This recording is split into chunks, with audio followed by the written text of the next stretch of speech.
Hello दोस्तों, मैं प्रद्युम्न आप सभी का स्वागत करता हूं PS0099 क्लासेस के एक नए वीडियो लेक्चर में। आज के वीडियो लेक्चर में हम लोग देखने वाले हैं डीएलएड सेकेंड सेमेस्टर में साइंस के ऑब्जेक्टिव टाइप क्वेश्चन को। पिछले वीडियो में हम लोगों ने प्रीवियस ईयर में ऑब्जेक्टिव क्वेश्चन को 2015, 16, 17 को कवर कर लिया था। आज हम लोग देखने वाले हैं प्रीवियस ईयर, उसी के आगे 2018, 19, 20 और 22 के ऑब्जेक्टिव टाइप क्वेश्चन को। चलिए शुरू करते हैं। तो पहले हम लोग देखेंगे 2018 के बहुविकल्पीय प्रश्नों को, फिर 19 के और 20 के, लास्ट में 22 के देखेंगे। 2018 का प्रश्न नंबर 1 है, विद्युत ऊर्जा को यांत्रिक ऊर्जा में परिवर्तित करता है। ऑप्शन है डायनमो, सोलर सेल, विद्युत मोटर और सितार। तो इस प्रश्न का राइट आंसर है आपका ऑप्शन नंबर सा, विद्युत मोटर। देखिए, विद्युत मोटर एक ऐसा उपकरण है जिसका उपयोग विद्युत को यांत्रिक ऊर्जा में परिवर्तित करने के लिए किया जाता है, जबकि एक विद्युत जनित यंत्र ऊर्जा को विद्युत ऊर्जा में परिवर्तित करता है। यानी विद्युत जनित यानी जिसे हम लोग जनरेटर बोलते हैं, वो आपको यांत्रिक ऊर्जा को विद्युत ऊर्जा में परिवर्तित करता है। क्वेश्चन नंबर 2 है, अम्ललोह पदार्थ हैं जो। ऑप्शन है आपका आ, जल से अपक्रिया करके हाइड्रोजन गैस उत्पन्न करते हैं। बा, जलीय विलयन में हाइड्रोजन आयन यानी H3O+ बनाते हैं। सा आपका है, जलीय विलयन में हाइड्रोजन आयन यानी H- देते हैं। दा, उपयुक्त में से कोई नहीं। तो इस प्रश्न का राइट आंसर है आपका ऑप्शन नंबर बा, जलीय विलयन में हाइड्रोजन आयन H3O+ बनाते हैं। Next question number 3, vitamin C का रासायनिक नाम है। ऑप्शन है रेटिनॉल, स्कारविक अम्ल, फिर आपका है थायोमिन, फिर आपका है टोकोफिरोल। तो इस प्रश्न का राइट आंसर है आपका ऑप्शन नंबर बा, स्कारविक अम्ल, जो कि विटामिन सी का रासायनिक नाम है। नेक्स्ट क्वेश्चन नंबर 4, द्वितीयक श्रेणी का उत्तोलक है। ऑप्शन है कैंची, हैंडपम्प, सरौता या चिमटा। तो द्वितीय श्रेणी के उत्तोलक की बात करें तो ये आपका होता है सरौता। देखिए, प्रथम श्रेणी का उत्तोलक के अंतर्गत आपका आता है कैंची, पिलास, कील उखाड़ने की मशीन, साइकिल का ब्रेक। ये आपका प्रथम श्रेणी के उत्तोलक में आते हैं। द्वितीय श्रेणी का जो उत्तोलक होता है उसमें सरौता, नींबू निचोड़ने की मशीन। तृतीय श्रेणी का जो उत्तोलक होता है उसमें चिमटा, किसान का हल, मनुष्य का हाथ, मुंह का जबड़ा, ये सभी आते हैं। ये उत्तोलक हैं आपके 3 श्रेणी के होते हैं, प्रथम, द्वितीय और तृतीय, जिसको हम लोगों ने सारे देख लिए हैं। नेक्स्ट क्वेश्चन नंबर 5, इनमें से कौन सा सूचक यानी इंडिकेटर नहीं है। सूचक को इंग्लिश में हम लोग बोलते हैं इंडिकेटर। इसमें देखते हैं ऑप्शन, लाल लिटमस, मिथाइल ऑरेंज, नेक्स्ट आपका फिनाफ्लोथीन, नेक्स्ट आपका है एंटासिड। तो इस प्रश्न का राइट आंसर है आपका ऑप्शन नंबर द, एंटासिड। ये आपका सूचक नहीं है, इंडिकेटर नहीं है। देखिए, सूचक या इंडिकेटर से तात्पर्य उस पदार्थ से है जो अम्ल एवं क्षार की पहचान करने में काम आता है। यानी अम्ल और क्षार को जो पहचानता है उसी को हम लोग सूचक या इंडिकेटर कहते हैं। लाल लिटमस, मिथाइल ऑरेंज और नीला लिटमस सूचक है, जबकि ये आपका है एंटासिड सूचक नहीं है। यानी जो सूचक होते हैं ये आपके 3 हैं, लाल लिटमस, मिथाइल ऑरेंज और नीला लिटमस। ये 3 सूचक हैं और ये आपका सूचक नहीं है। नेक्स्ट देखते हैं, यहाँ से 2019 के देखते हैं प्रीवियस ईयर। प्रश्न नंबर 1 है, पित्त रस बनता है यानी कहाँ बनता है। ऑप्शन है आमाशय में, ग्रहणी में, छोटी आंत में या यकृत में। तो इस प्रश्न का राइट आंसर है आपका ऑप्शन नंबर द, यकृत में। पित्त रस जो बनता है आपका वो यकृत में बनता है। देखिए, पित्त रस जो होता है एक तरल पदार्थ है जो यकृत द्वारा निर्मित और उत्सर्जित होता है तथा पित्ताशय में संग्रहित होता है। तो पित्त रस निकलता है यकृत से, लेकिन संग्रहित होता है आपका पित्ताशय में। क्वेश्चन नंबर 2 है, तृतीय श्रेणी के उत्तोलक का उदाहरण है। 2019 में पूछा गया है। ऑप्शन देखते हैं, आ सरौता, बा कैंची, सा बोझ या कूड़ा उठाने वाली गाड़ी, दा आपका है चिमटा।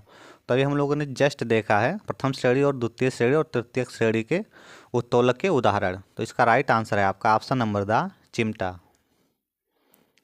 देखिए उत्तोलक के इस वर्ग में जो आलंब एक सिरे पर होता है तथा आलंब तथा भार के बीच प्रयास यानी बल लगाया जाता है, यानी बल इसमें बीच में होगा, एक सिरे पे आलंब होगा और दूसरे सिरे पर इसका होता है भार। इसी को हम लोग बोलते हैं तृतीय श्रेणी के उत्तोलक। उदाहरण है आपका मानव की भुजाएं, चिमटा और चिमटी। क्वेश्चन नंबर 3, प्रकाश संश्लेषण की क्रिया में कौन सी गैस निकलती है?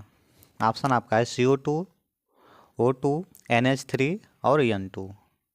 तो इस प्रश्न का राइट आंसर है O2 यानी ऑक्सीजन गैस निकलता है प्रकाश संश्लेषण की क्रिया में। ये प्रकाश संश्लेषण में कार्बन डाइऑक्साइड और जल के बीच रासायनिक क्रिया के फलस्वरूप ग्लूकोज का निर्माण होता है तथा ऑक्सीजन मुक्त होता है। निर्माण होगा ग्लूकोज का लेकिन मुक्त होता है ऑक्सीजन, जो कि आपको क्वेश्चन में पूछा गया है। मुक्त होना मतलब होता है निकलना। प्रश्न नंबर 4, एक तत्व के समस्थानिक में होते हैं, यानी जो एक तत्व होता है उसके समस्थानिक में क्या होते हैं? ऑप्शन है परमाणु संख्या समान लेकिन द्रव्यमान संख्या भिन्न, बा है परमाणु संख्या भिन्न लेकिन द्रव्यमान संख्या समान, सा है परमाणु संख्या और द्रव्यमान संख्या दोनों भिन्न, दा है परमाणु संख्या और द्रव्यमान संख्या दोनों समान। तो इस प्रश्न का राइट आंसर है आपका ऑप्शन नंबर आ, परमाणु संख्या समान लेकिन द्रव्यमान संख्या भिन्न होती है। यानी समस्थानिक को एक ही तत्व के परमाणुओं के रूप में परिभाषित किया जाता है जिनकी परमाणु क्रमांक संख्या जो होती है वो समान है लेकिन भिन्न द्रव्यमान संख्याएं होती हैं। ये हो गया इसका परिभाषा समस्थानिक का। प्रश्न नंबर 5 है, चंद्रमा क्या है? देवता, तारा, उपग्रह या ग्रह? तो क्या है? ये आपका है एक उपग्रह जो कि है पृथ्वी का। नेक्स्ट क्वेश्चन यहाँ से हमारा शुरू होता है 2020 के बहुविकल्पीय प्रश्न। प्रश्न नंबर 1, जूल मात्रक है। ऑप्शन है कार्य का, ऊर्जा का, कार्य और ऊर्जा दोनों का, शक्ति का। तो जूल आपका मात्रक होता है कार्य और ऊर्जा दोनों का। नेक्स्ट है क्वेश्चन नंबर 2, रबी की फसल है। ऑप्शन है मक्का, ज्वार, बाजरा या चना। तो रबी की फसल आपका है चना। थोड़ा डिटेल लेंगे इसके बारे में। रबी की फसल उत्तर भारत में अक्टूबर और नवंबर माह के दौरान बोई जाती है, जो कम तापमान में बोई जाती है। फसल की कटाई फरवरी और मार्च महीने में की जाती है। तो ये आपका हो गया रबी की फसल की कुछ बातें। रबी की प्रमुख फसलों में आपका गेहूँ, चना, मटर, मक्का एवं उद्यानिक फसलें, यानी कि जैसे अभी इस समय जो फसलें बोई जा रही हैं वो आपकी होती हैं रबी की फसलें। नेक्स्ट आपका प्रश्न नंबर 3, चंद्रमा की यानी चंद्र ग्रहण की घटना कब होती है या चंद्र ग्रहण की घटना होती है? ऑप्शन है अमावस्या के दिन, पूर्णिमा के दिन, अमावस्या की रात या कभी नहीं। तो चंद्र ग्रहण की जो घटना होती है ये आपका होता है पूर्णिमा के दिन। देखिए चंद्र ग्रहण क्या होता है? तो चंद्र ग्रहण तब लगता है जब पृथ्वी सूर्य और चंद्रमा के बीच आ जाती है, तो पृथ्वी की छाया चंद्रमा पर पड़ती है। इस घटना को चंद्र ग्रहण कहते हैं। चंद्र ग्रहण के दौरान चंद्रमा लाल रंग का दिखाई देता है।